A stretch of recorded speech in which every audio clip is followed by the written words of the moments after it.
Happy birthday, Mark. Hoy, Kanor, anong ginagawa mo dito? Hindi ka imbitado dito sa birthday ko dahil mahirap ka lang. Mark naman, syempre kaibigan kita kaya hindi ko makakalimutan ng birthday mo. Pero, sige, aalis na lang ako. Nakakahiya ka, Kanor. Pupunta ka sa birthday ko. Samantalang mahirap ka lang naman, hindi kita ka-level. Opa, akala ko bang nakibag-birthday ka kay Mark? Anong nangyari? Bakit umuwi ka na agad? Tinaboy ako ni Mark. Anak eh. Nagulat na lang ako, bigla niya akong pinaalis. Ano pa, tinaboy ka ni Mark, di ba? Matalik na magkaibigan kayo nun? Bakit lumaki na yata ang ulo niya? Dahil ba nakaangat lang siya ng kaunti sa buhay? Grabe! Hindi na lang ako pupunta ulit sa susunod na birthday niya. Oh, Mark, anong ginagawa mo dito? Hihinga ka ba ng pasensya doon sa sinabi mo noong nakaraan? Nako, hayaan mo na yun, pinapatawad na kita. Hoy, Kanor, anong hihingi ng pasensya? Nako, hindi. At ito lang ang masasabi ko sa'yo. Wala akong kaibigan na hampas lupa na mahirap, kaya wag mo na akong kakausapin.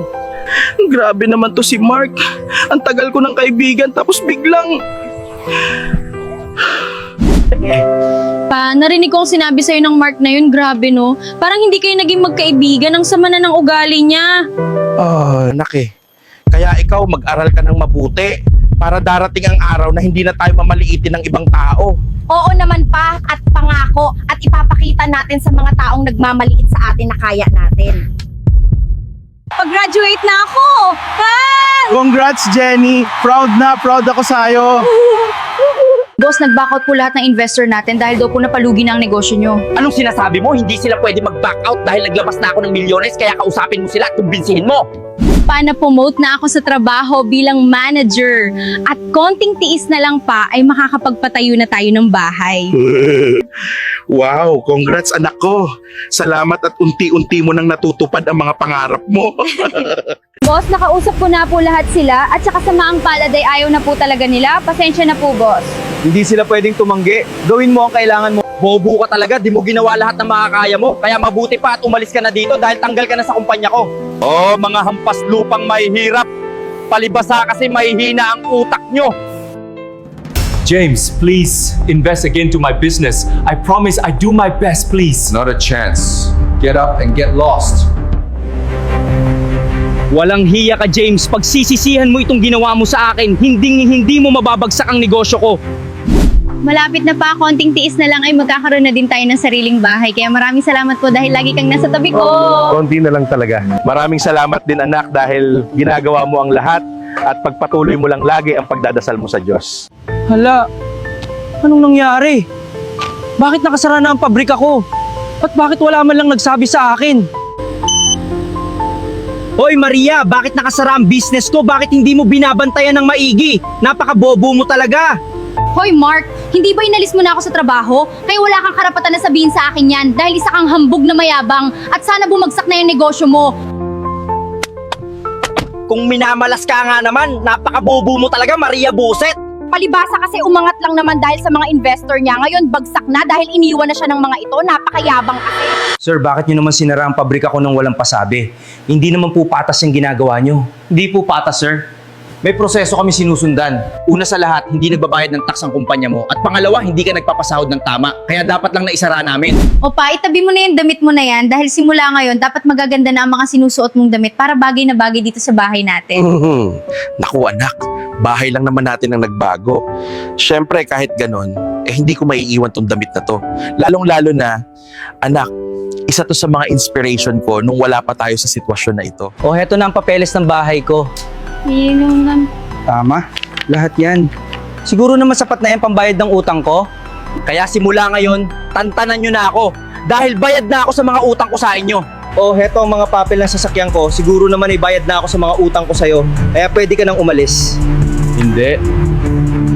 Kung hindi ka lang sana naging mayabang, Mark, edi sana maayos pa ang buhay mo ngayon.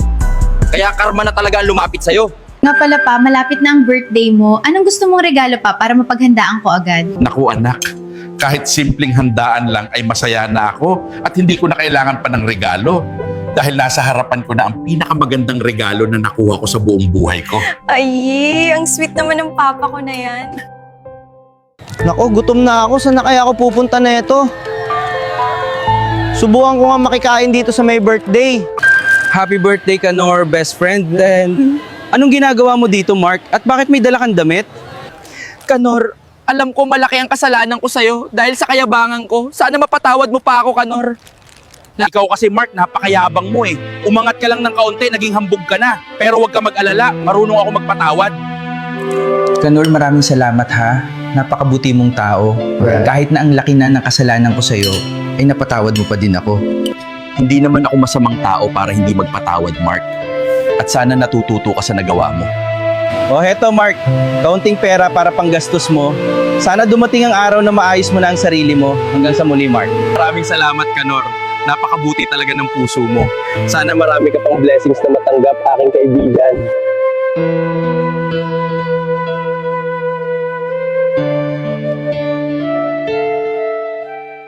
O Kanor, ano na naman ang ginagawa mo dito? Manghihiram ka na naman ba ng pera? Oo, Mark. Kasi kailangan lang pambili ng gamot ng anak at pambili ng pagkain. Pero pangako, ibabalik ko agad. Ay naku, Kanor, ayaw ko. Lalo na mahirap ka lang, baka hindi mo mabayaran. Kaya mabuti pa, umalis ka na bago pa kita sipain dyan. Anak, pasensya ka na, hindi ako pinahiram ni Mark ng pera eh. Pero maghahanap pa ako ng ibang paraan, anak, para mabilang kita ng gamot. Maraming salamat po pa. Okay lang yun kapag may pera ka na lang. Para hindi ka na ma-stress sa paghahanap ng pera. Hayaan mo, anak. Oras na makahiram ako ng pera, bibilang kita agad ng gamot. O Kanor, heto, o basura, idagdag mo sa paninda mong basura. Total, duka ka naman, di ba? Kawawa ka naman, Kanor. Di na kita hayaan. Ano ka ba? Duka ka pa rin.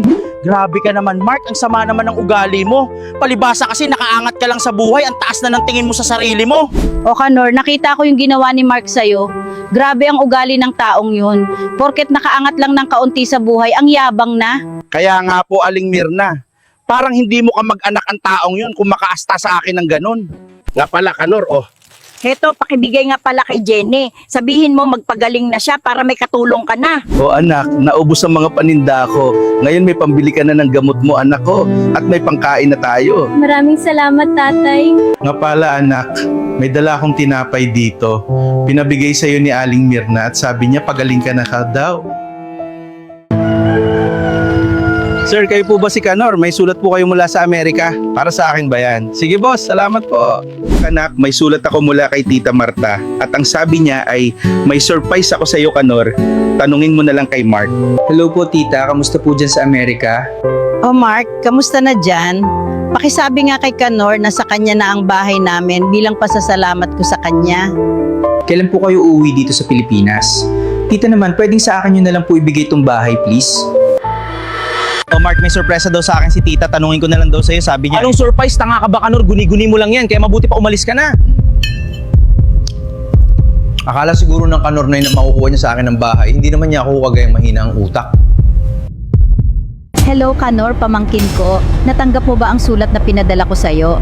Hello po, Tita. Natanggap ko na po ang sulat na pinadala nyo. Oo Kanor, nagpadala nga ako pero hintayin mo ako dyan, pauwi na ako. Pero ang sabi ni Mark ay, guni-guni ko lang daw yung tita. Sige po, ingat po kayo. Hihintayin ko na lang po kayo. Hello Kanor, kamusta na aking pamangkin?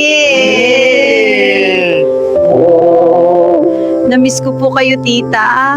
O Kanor, ang ganda naman ng anak mo, manang-mana sa akin na maganda. Kaya nga dito ako dumiretso, Kanor, dahil alam ko na ang gusto ni Mark. Kaya huwag ka mag-aalala, papalayasin ko yan sa bahay ko. Ang sabi niya sa akin, Tita, guni-guni ko lang daw po ito. Samantalang totoo pala. Grabe. Grabe yung Mark na yan. O Mark, gulat ka ba? Anong akala mo sa'yo mapupunta tong bahay na to? Nagkakamali ka dahil kay Kanor talaga to. Dahil siya lang naman na may mabuting loob dito. Pero tita, ako naman ang nagbabantay ng bahay na to. Kaya dapat sa akin ito hindi kay Kanor. Hoy Mark, kilala kita, sakim ka, kaya hindi ka nababagay dito. Kaya ang mabuti pa, umalis ka na dahil wala kang respeto. Yeah? Umalis ka na.